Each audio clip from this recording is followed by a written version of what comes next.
बिस्मिल्लाहिर्रहमानिर्रहीम, अस्सलाम वालेकुम।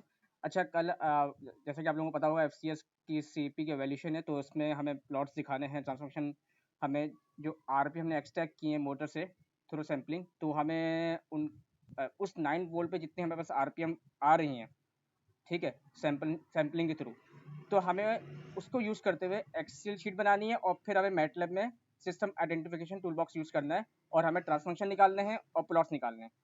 तो अब ये थोड़ा-सा काम है, आसान ही है, तो उसको ज़रा-सा देख लेते हैं। अब लेट्स सपोज़ मैंने एक डमी में ले लेता हूँ डेटा, ठीक है? लेट्स सपोज़ मैंने 9 तो हम वोल्ट्स हमारे सेम ही रहेंगे। 1 मिनट, सॉरी, यहाँ सपोज़ कर लेते हैं, लेट्स सपोज़ 1 मिनट, ये थोड़ा-सा मसला हो गया। इसको सपोज़ कर लेते हैं, यहाँ से स्टार्ट लेते हैं।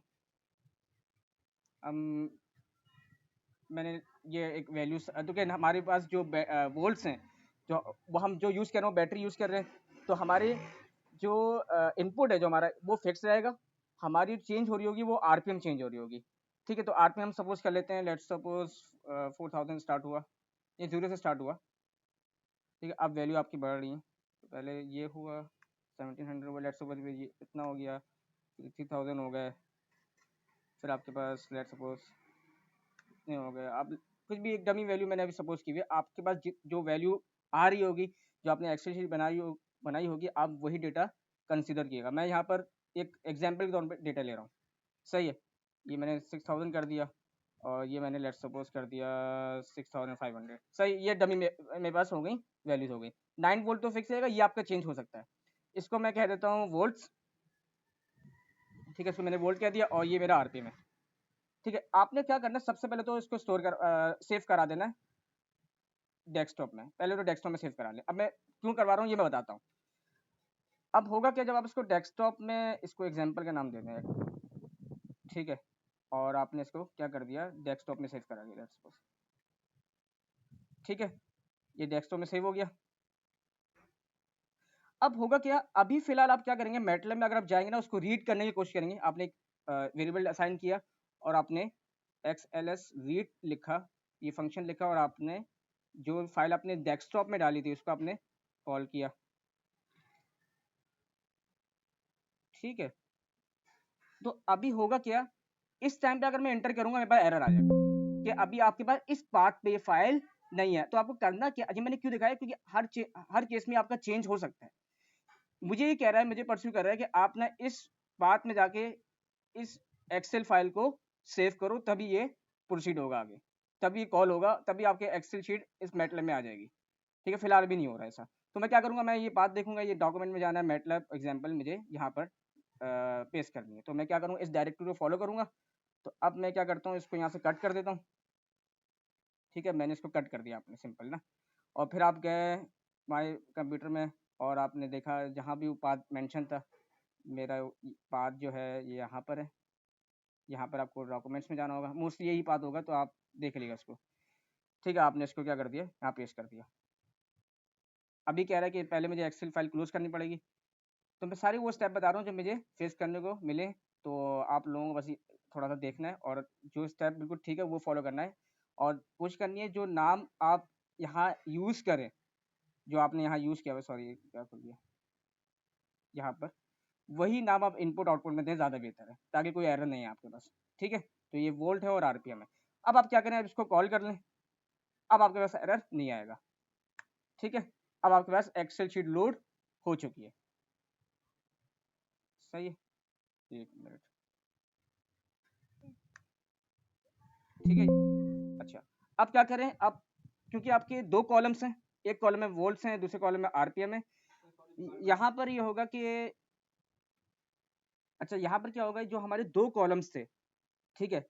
तो एक वोल्ट का था, एक आरपीएम का था। तो आपको दोनों को ना वेरिएबल में स्टोर करवाना है, यानी इनके लिए पहले आपको वेरिएबल असाइन करने होंगे। तो मैंने लेट्स वही नाम मैंने दे दिया जो मैंने कॉलम में रखा था एक्सेल के। तो वोल्ट कह दिया मैंने इसको, और मैंने पहला कॉलम स्टोर करवा दिया। 1 मिनट, सही है? अच्छा, दूसरा आपका आरपीएम का था, तो दूसरा कॉलम और यहाँ इसको आरपीएम कर दें, ठीक है? अब आपको क्या करना है, सिस्टम आइडेंटिफिकेशन जो टूल है उसको आपको सिर्फ टाइप करना है, यानी सिस्टम आइडेंटिफिकेशन, एक मिनट, स्पेलिंग का ज़रा ख्याल रखिएगा। सही है, तो ये लोड हो जाएगा आपके पास। उसके बाद आपको थोड़ा वेट करना है, थोड़ा सा प्रोसीड करेगा और ये ओपन हो जाएगा आपके पास। सही है, ये हर मैटलैब के वर्जन में अवेलेबल होगा। उसके बाद आपको क्या करना है, प्लॉटिंग करनी है, आपको ट्रांसफॉर्मेशन मालूम करनी है, आपने सिंपल टाइम डोमेन में डेटा इंसर्ट करना है। यहाँ इनपुट हमारा क्या था, वोल्ट था, तो वो डाल दिया हमने।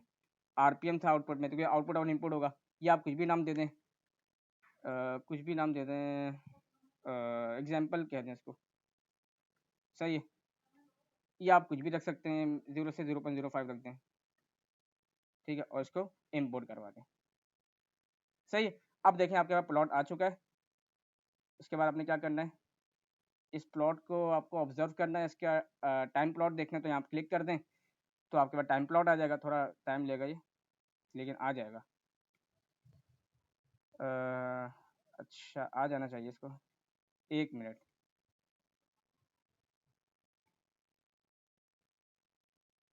ये आ जाएगा यहाँ पर, ये जहाँ शो हो चुका है, ये मेरे सिस्टम लोड ले रहा है। मैं जब तक इसका ट्रांसफर फंक्शन निकालना सिखा देता हूँ।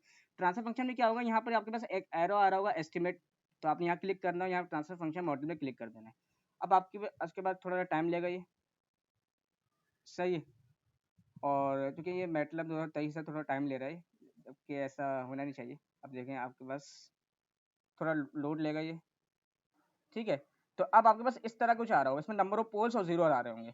तो ये डिफाइन करता है कि आपके पास पावर क्या है। जो मोस्टली जो हम डीसी मोटर यूज़ कर रहे हैं, अगर आपने इसका ट्रांसफॉर्मेशन बनाया होगा, तो इसमें एंड में जो ट्रांसफॉर्मेशन में ना आउटपुट में डी क्यूब कुछ करके टर्म्स आ रही होती हैं, यानी पोल्स की जो है ना वो आपके यहाँ पर 3 होंगे।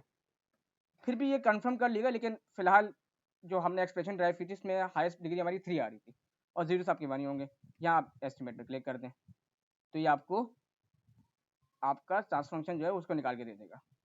सही है, थोड़ा टाइम लेगा। तो ये हमारे पास ट्रांसफॉर्मेशन आ चुका है। सही है, तो ये सारी वैल्यूज आ गई, इसकी थोड़ा टाइम ले रहा है ये। और अब आपको प्लॉट्स देखने हैं। अच्छा, ये प्लॉट आ चुका है, ये इस तरह का रैंडम प्लॉट आया है। आप लोगों का वैसे ट्रांजिएंट कुछ प्लॉट आएगा, यानी एक ट्रांजिएंट आउटपुट होगा और फिर स्टेडी स्टेट हो जाएगा वो। तो इस तरह का कुछ आउटपुट आना चाहिए। मैंने तो रैंडम वैल्यू सपोज की थी, तो इस तरह कुछ आर्बिट्रेरी ग्राफ आ रहा है। अच्छा, ये आया किस तरह, पहले मैंने इसको डबल क्लिक किया ना, तब आया ये, ठीक है। इसको डबल क्लिक करने के बाद पहले क्लोज करें, फिर आप दोबारा टाइम प्लॉट पे जाएं, तो ये आप प्लॉट आपको निकाल के दे देगा। सही है, ये देखिए, ये थोड़ा सा मसला कर रहा है, मतलब आ जाएगा प्लॉट। थोड़ा सा डबल क्लिक करें इसको, और ठीक है, ये आ गया प्लॉट आपके पास। सही, जब डार्क हो जाएगी ना ये लाइन, तब आ जाएगा प्लॉट आपके पास। अच्छा, अब आपको ट्रांजिएंट रिस्पांस देखना है, तो ट्रांजिएंट रिस्पांस के लिए आप यहाँ क्लिक कर लें, ठीक है। ट्रांजिएंट रिस्पांस आ गया इसका, तो ये इस तरह का आपके पास आउटपुट आएगा।